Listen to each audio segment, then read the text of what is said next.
Michael Longfellow is one of the newest members of the Saturday Night Live family. He's in Chicagoland this weekend for 6 shows, 4 in Rosemont and 2 in the city. Thank you so much for your time today.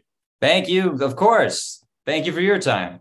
You've got a busy weekend here in the Chicagoland area. Have any of the your fellow comics tell you, like, you're coming to Chicago, here's where you got to eat, here's what you got to do? Any of that? A little bit, not really. I know that Zanies in Chicago is like legendary and awesome, so they were all telling me that. But no, I haven't heard of where to eat or anything. So any suggestions are appreciated. I know what hot dogs are big there. Hot dogs are big, pizza's big. So Pizza's big, deep dish, of course. Yes. Yeah. So yeah, I want to do some of that. And in Rosemont, there's a good barbecue place, Bub City, which is right next door to the club. So it's easy to, if you want to go ahead and try that out, and head right next door. Perfect. So what has this last year been like for you? Kendrick Lamar and Miles Teller were the very first episode. So I can only imagine what it feels like, getting to step on that stage and be there for this 48th season. I mean, it's the best job I've ever had, for sure. And I'm very happy to be there. I got to meet Kendrick Lamar, and that makes comedy has officially gone farther than I could have hoped for. So that's good. I do want to talk a little bit about the host in a second, but let's talk a little bit about the guests that come in, because sometimes there are surprise guests in an episode, and you don't know that. You're just like, here's who's hosting the episode, here's the musical guest, and someone else will pop in. A Tom Hanks, a Bobby Moynihan, a Sarah Paulson. What's been like that craziest moment for you to be like, oh my goodness, I can't believe this person is at my job? Tony Hawk came, and I didn't know that he was going to be there. And then I just saw Tony Hawk, and I think he was maybe the one of 2 people I asked to have a picture with. Not that there were so many people I wanted pictures with, but I just hate asking for pictures. But I had to get one with Tony so I could send it to my cousins, and I just wanted to meet Tony. So that was the coolest one. Definitely. I think so. But there's so many. Tom Hanks popped up out of nowhere, and that was wild too. Just not know Tom Hanks is going to be in front of you, and then he is. One time Drake was in front of me too, and that was strange. To not know they're going to be there, and then you turn around and they're there is it's cool. It's weird.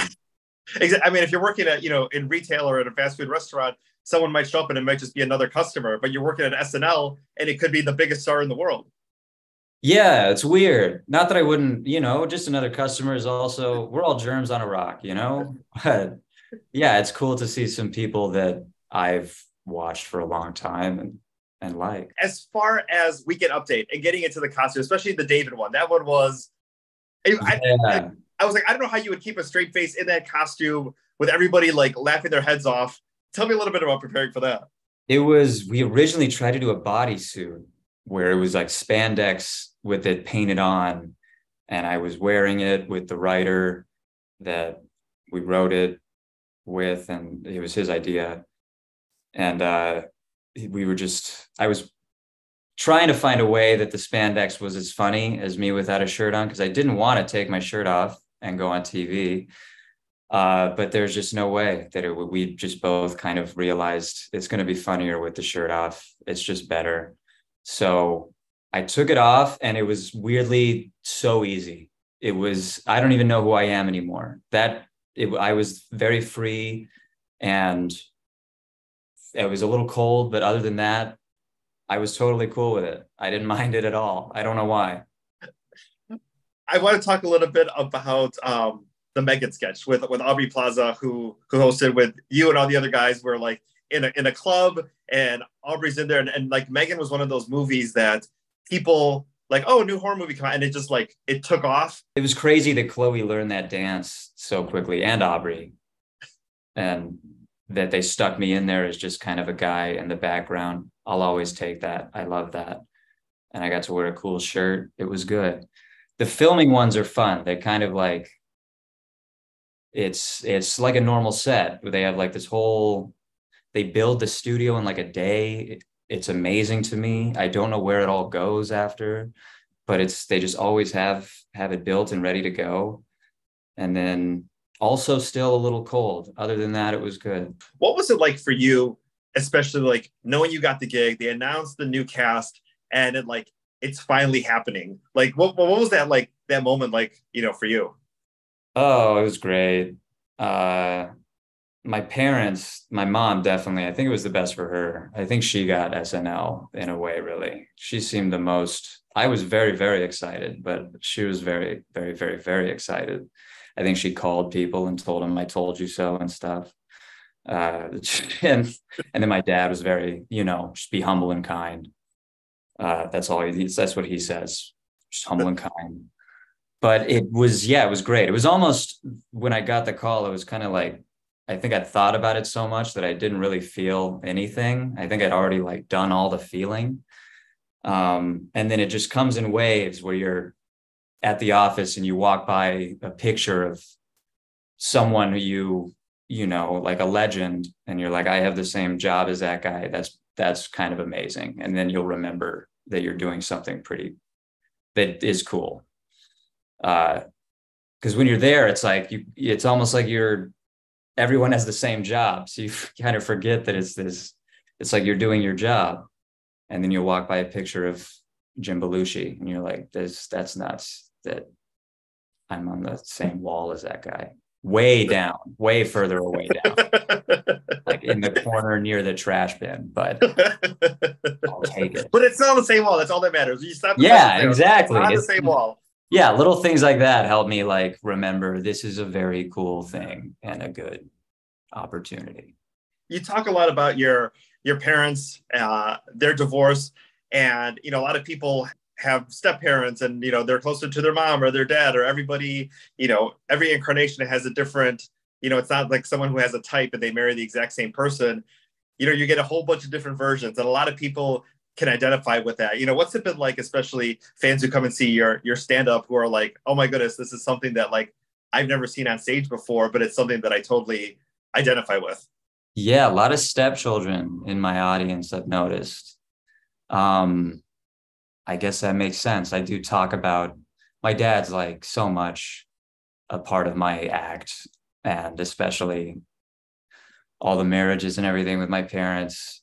I loved it. I want to speak on divorce from like a positive angle. I think it was good for my life. It's not like, oh, my parents got divorced. Thank God. I can't even imagine them together, really. They weren't together when I was like a baby. So yeah, I don't know if I want to do anything. I just want to make people laugh, and I'm just trauma dumping on them probably, but hopefully in a funny way.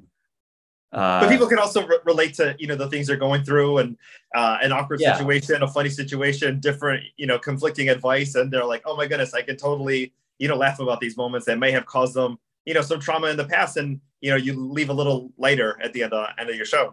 Yeah, I think the divorce rates in America have made it a relatable issue to many, and they come to my shows. Let's talk a little bit about the Tom Hanks episode, because Jack Harlow was the host, and then we saw Tom Hanks come out, and then we saw Bobby Moynihan come out and do a sketch, and I think everybody at home was like, fingers crossed that David S. Pumpkins, it's Halloween, like this has to happen. Yeah. What was it like, on set, especially knowing that, it's Halloween and people are excited for that to, possibly happen? It was sick. It was cool. It was just cool.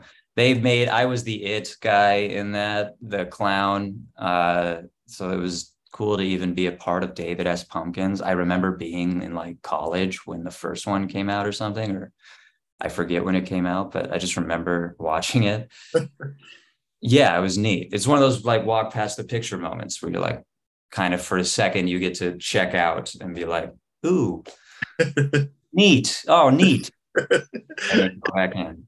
And then you go back in. Is it the writer's ideas? Is it like a group idea? Is it your idea? Because we've done the Groundhog, we've done David, you've done Pennywise. Like who gets Michael into the costumes?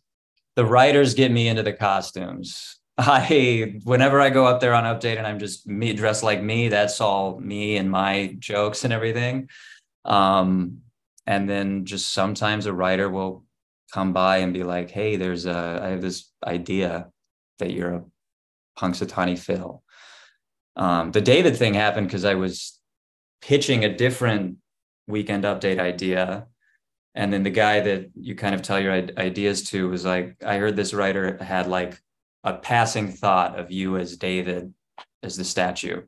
And so I tried to write my Weekend Update idea, but like I couldn't. I just got mad because I kept thinking about how much funnier his idea was. So I went over to his office and was like, I heard you maybe had this idea, and we worked on it. And he like did it all, and then I Michaeled it up and stuff. And then yeah, it was. They like to.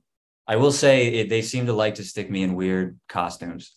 I've worn the Dilbert thing was so heavy, but I like it. I love costumes. Awesome. Yeah, we can't wait to see what costumes you end up in the upcoming season. Yeah, me neither. We didn't finish, this past season because of the writer's strike. Pete Davidson was going to host.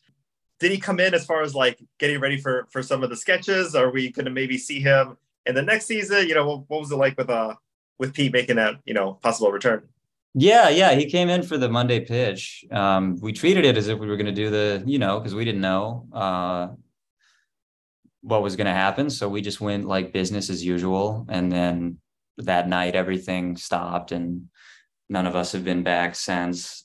So hopefully he's like up very soon next season. And I'm sure he'll be back. We were all excited to do it. It was him and Lil Uzi Vert. And I couldn't wait for that episode. I made like a noise when they showed it on the TV. So yeah, hopefully we get to do that next season.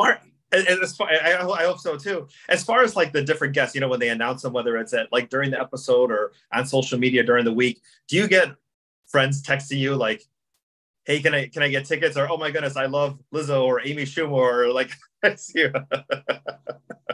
it's so crazy the people sometimes that do. Some of you haven't talked to for like 8 years. It's like, "Hey man."